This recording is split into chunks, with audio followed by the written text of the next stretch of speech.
Hi friends, నమస్తే. ఈరోజు వీడియోలో నేను నిమ్మకాయల పచ్చడి చేశాను. ఇది చూడండి, మనకి గ్రేవీగా ఇలా జ్యూసీగా ఉండాలంటే ఈ కొలతలతో చేసి చూడండి, చాలా బాగుంటుంది. అలాగే సంవత్సరం అయినా కానీ పచ్చడి అస్సలు పాడవదు, చాలా బాగుంటుంది. నేను పక్కా కొలతలతో ఈ పచ్చడి ఎలా చేసుకోవాలో నిలవ ఊరకాయని నేను ఒకసారి చూపిస్తాను.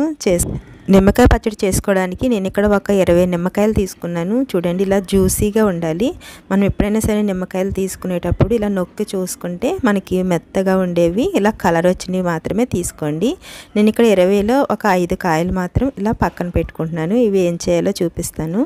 అలాగే ఇప్పుడు వీటిని ఇలాగ తొడాలు కట్ చేసుకున్న తర్వాత ఇలాగ నేను ఒక 8 ముక్కల కింద కట్ చేసుకుంటున్నాను. మీరు ఎప్పుడైనా సరే నిమ్మకాయ కట్ చేసుకునేటప్పుడు ఇలా కట్ చేసుకున్నట్టయితే మనకి ఇందులో ఉండే సీడ్స్ చక్కగా వచ్చేస్తాయి. సీడ్స్ అనేవి లేకుండా చేసుకోవాలి. చూడండి, ఇలాగా ఈ సీడ్స్ అన్నిటినీ కూడా తీసేసుకోవాలి. ఇలా చేసుకున్నట్టయితే చాలా ఈజీగా అయిపోతుంది. ఎన్ని నిమ్మకాయలైనా సరే మనం ఈజీగా చాకుతోనే కట్ చేసేసుకోవచ్చు. ఇలా కట్ చేసిన తర్వాత వీటన్నిటినీ కూడా ఇదిగోండి, ముక్క అనేది నలిగిపోకుండా చక్కగా ఇలాగ కట్ చేసుకున్న తర్వాత ఇలాగ కంటైనర్ బాక్స్ ఒకటి తీసుకోవాలి. ఒకవేళ సీసా ఉంటే సీసాలో కూడా వేసుకోవచ్చు. ఇలా వేసిన తర్వాత కట్ చేసినవన్నీ అలా పక్కన పెట్టుకున్నాను. ఇప్పుడు నేను 5 నిమ్మకాయలు పక్కన పెట్టుకున్నాను కదా, వీటిని ఇలాగా మనం ఒక స్టైనర్ పెట్టుకుని ఇలాగ మొత్తం అన్నిటినీ ఇలా జ్యూస్ అనేది తీసేసుకోవాలి. ఇలా తీసిన తర్వాత చూడండి, సీడ్స్ వీటన్నిటిని పక్కన పెట్టుకోండి. పక్కన పెట్టుకున్న తర్వాత నేను ఈ డబ్బాలో వేసుకున్నాను. వీటన్నిటిలో ఇప్పుడు మనం తీసుకున్న నిమ్మరసం ఉంది కదా, నిమ్మరసం వేసుకోవాలి. ఒక పావు కప్పు వరకు సాల్ట్ వేసుకోండి. మీ దగ్గర రాళ్ళు ఉప్పు ఉంటే రాళ్ళు ఉప్పు అయినా వేసుకోవచ్చు, అదైతే ఇంకా బాగుంటుంది. కావాలనుకుంటే మీరు కొంచెం పసుపు అయినా వేసుకోవచ్చు. ఫ్రెండ్స్, నేను వేయలేదు. ఇలా మూత పెట్టుకుని మళ్ళీ దీన్ని 3వ రోజు వరకు మనం ఎప్పుడైనా సరే 2వ రోజున ఒకసారి కలుపుకోవాలి, ఎందుకంటే ఫంగస్ వచ్చేస్తుంది. చూడండి, 3వ రోజున మంచిగా నానే కదా. నిమ్మరసంలో నానబెట్టుకోవడం వల్ల మనకి తొక్క కూడా చక్కగా నానుతుంది, పుల్లగా ఉంటుంది. అది ఇలా పక్కన పెట్టుకుని ఇప్పుడు మనము దీన్ని ఒకసారి పౌడర్ ఎలా చేసుకోవాలో చూద్దాం. ఆవాలని ఒక 2 స్పూన్లు తీసుకున్నాను. అలాగే 1 స్పూన్ వరకు మెంతులు వేసుకుని వీటిని మంచిగా ఫ్రై చేసుకోవాలి. ఇలాగా బ్రౌన్ కలర్ వచ్చే వరకు ఫ్రై చేసుకోండి. అలా అయితే మనకి మిక్సీలో మంచిగా పౌడర్ అవుతుంది. ఇవి చల్లారిన తర్వాత మిక్సీలో మనము పౌడర్ చేసుకుందాం. ఇప్పుడు ఒక పావు లీటరు ఆయిల్ తీసుకున్నాను. వేరుశనగ నూనె వేసుకుని ఇలాగా దీంట్లో తాలింపు మనం ఫస్టే రెడీ చేసుకుని పెట్టుకోవాలి.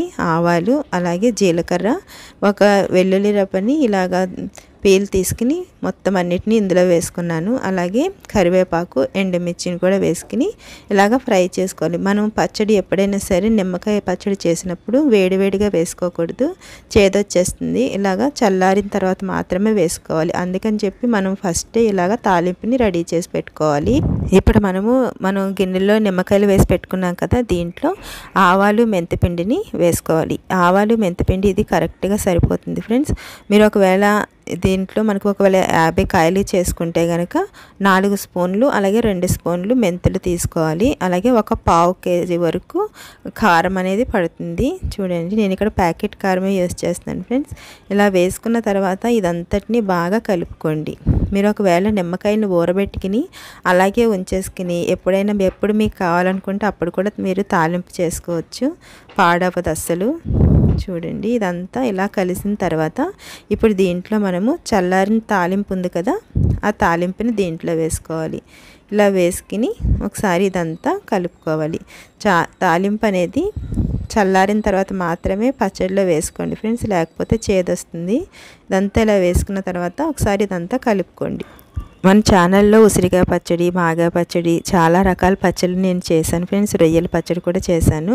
ఒకసారి మీరు మన పేజీని చెక్ చేయండి, మీకు నచ్చుతుందని నేను అనుకుంటున్నాను. ఒకవేళ మీరు ట్రై చేసినట్టయితే నాకు తప్పకుండా కామెంట్ చేయండి.